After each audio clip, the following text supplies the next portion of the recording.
Okay, so uh, don't forget to add cash and marketable securities on balance sheet to arrive at the total firm value. Be cautious about using the model for firms that have high leverage ratios, especially market value-based leverage ratios. The calculation of WACC is much more difficult in these cases because of the volatility induced by debt payment. Um, or the new issues, right, of debt. The WACC approach is easier than APV approach when firms are maintaining stable debt proportions. I told you about the stable leverage ratio before, right? The debt to equity ratio or debt to invested capital ratio. I mean, essentially the proportion of debt. Okay, whether you call it, whether you estimated using market value of equity or book value of equity, okay? But especially when it focuses on market value of equity, okay? Last time Starbucks was kind of, yeah, outstanding over there. The debt to invested capital ratio spiked up like crazy, but it will gonna, go down, and then the leverage ratio will, change drastically. So I said, using FCFE, maybe we are a bit cautious about it. But having said that, that was like 2.5 times. Okay, it's not that extreme change in leverage ratio. Some companies change their leverage ratio to like 4 times, okay, or 5 times, 4, 5 times, or more. Okay, debt to equity or kind of things. This kind of companies, by far, they have, to value those kind of companies, we need to use adjusted present value method. I'm not going to touch on that this semester, but rather in this semester we are focusing on WACC model. Okay, now FCFF, you can estimate FCFF of your firm in the past. Okay, you can also estimate FCFF in the future. Okay, but let's just focus on the past first. You just need EBIT and then this tax rate, which is marginal tax rate. Marginal, not effective. Okay, not effective.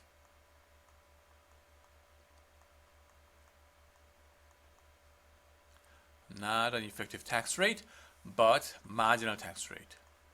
Okay? Why is that so? Effective tax rate is just an average kind of concept. Your tax paid amount uh, over profit before tax. Okay? Marginal tax rate is related to, is related to your interval of your profit before tax. Okay? Here's a profit before tax. Okay? And then here is your marginal tax rate. So starting from 0 or negative, you don't pay any tax, 0 tax rate, right? And then up to a certain level, okay, the government says, you poor little thing, okay, you created a lot of employment and then you helped our economy. So up until this level, don't pay tax, okay? Marginal tax rate will be 0%. And after a certain point, the government says, oh, you grew, okay? So now you're profitable enough and big enough, okay? So you pay tax up to a certain level, so like 10% or 5%. And then that will be your marginal tax rate. So what is your last dollar? What is your last dollar of profit before tax? Okay, that will determine your marginal tax rate. And after a certain point, okay, you will reach the highest tax rate bracket. Okay. Ooh, you're strong enough. Okay. From now on, you pay the highest marginal tax rate for this amount of marginal dollar. Okay, your income. Okay, profit before tax.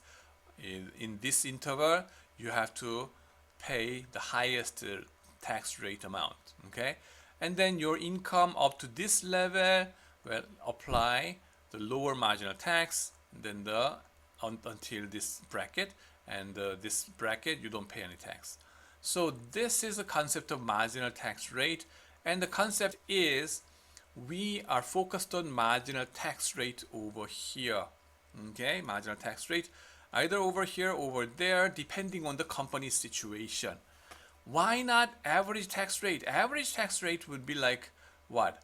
Well, let's say your total profit before tax is over here. So you paid this area amount of taxes to the government, okay? Then marginal tax rate will be this guy, the last dollar of profit that you have to pay tax. This is the marginal tax rate. Effective tax rate will be average of this, okay? Average of this and that, weighted average, okay? By nature, it will be underestimating the true tax rate that you get hit, okay?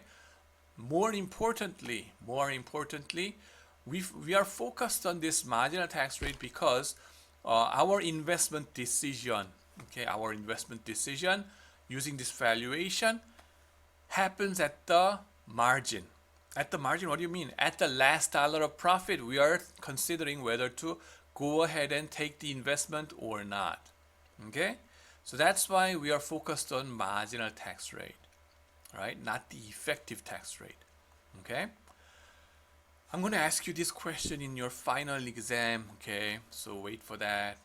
All right. CapEx and depreciation, by the way, and then net working capital from the financial statement in the past.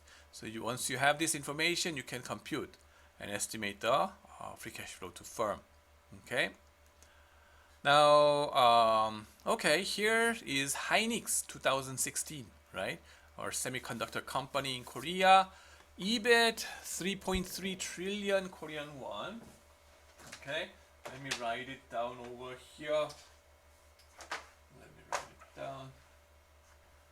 EBIT. Okay, 3 trillion Korean won. Marginal tax rate. Okay, 24.2%. Okay, so 3.3 trillion times 1 minus 24.2% should be your starting base. Okay, and then depreciation and amortization 4.4 trillion, capital expenditure 6.3 trillion. So NCE will be what? 6.3 minus 4.4, that's 1.9 trillion Korean won. And then change in working capital is something we have to subtract out from here. You cannot see this, so I have to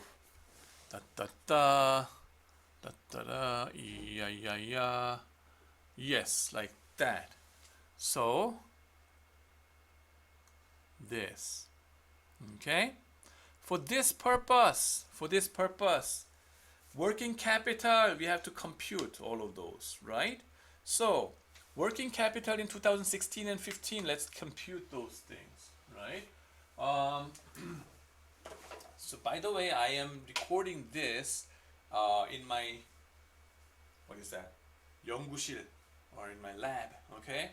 So AR, okay, 2015 AR is 2.63 plus 1.92 inventory minus AP.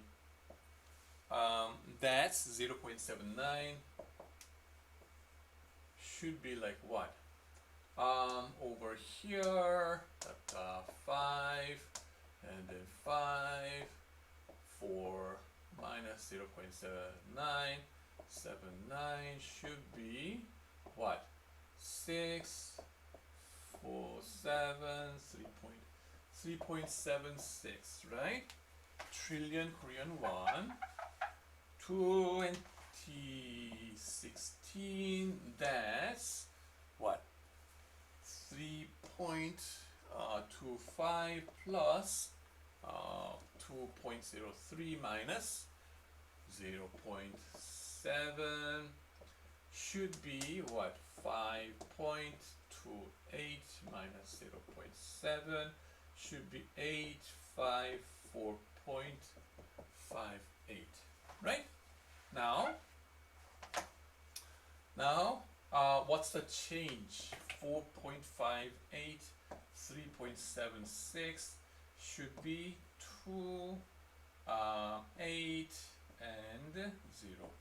So, plus, right? So, from here to there, 0.82, okay, positive, 0.82, okay, trillion. So you invested 0.82 trillion Korean won into your inventory, working capital, over 2016. So what do? You'll have to subtract these two items from this guy. Bring your calculator.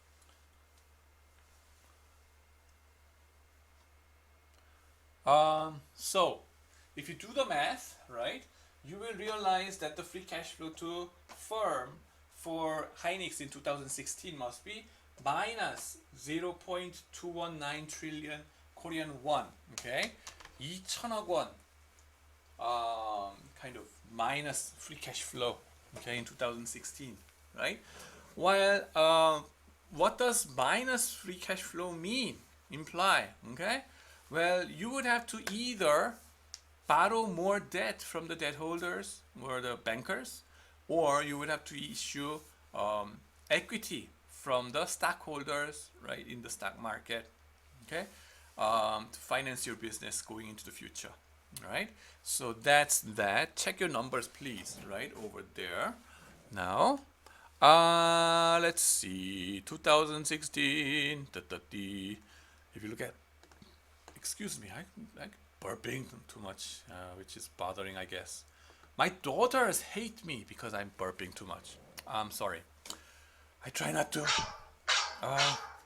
But anyway, my dog is barking, so I have to stop in a minute. FCFF of SK Hynix is shown. 2016, you see it over here with slightly negative number. As we said before, 0.2 trillion one. This is trillion minus 1 trillion. Okay, 0.2 minus would be this. So that's that. The company has to either borrow money from the creditors or issue more equity in the stock market. Okay. And then FCFF of Samsung Electronics. Hynix is a close competitor, or dominant competitor maybe. The unit, okay, the scale is wholly different over here. Free cash flow is very different. And then FCFF comparison, SEC, Samsung Electronics, and Hynix looks like this. Okay, so that's that. Now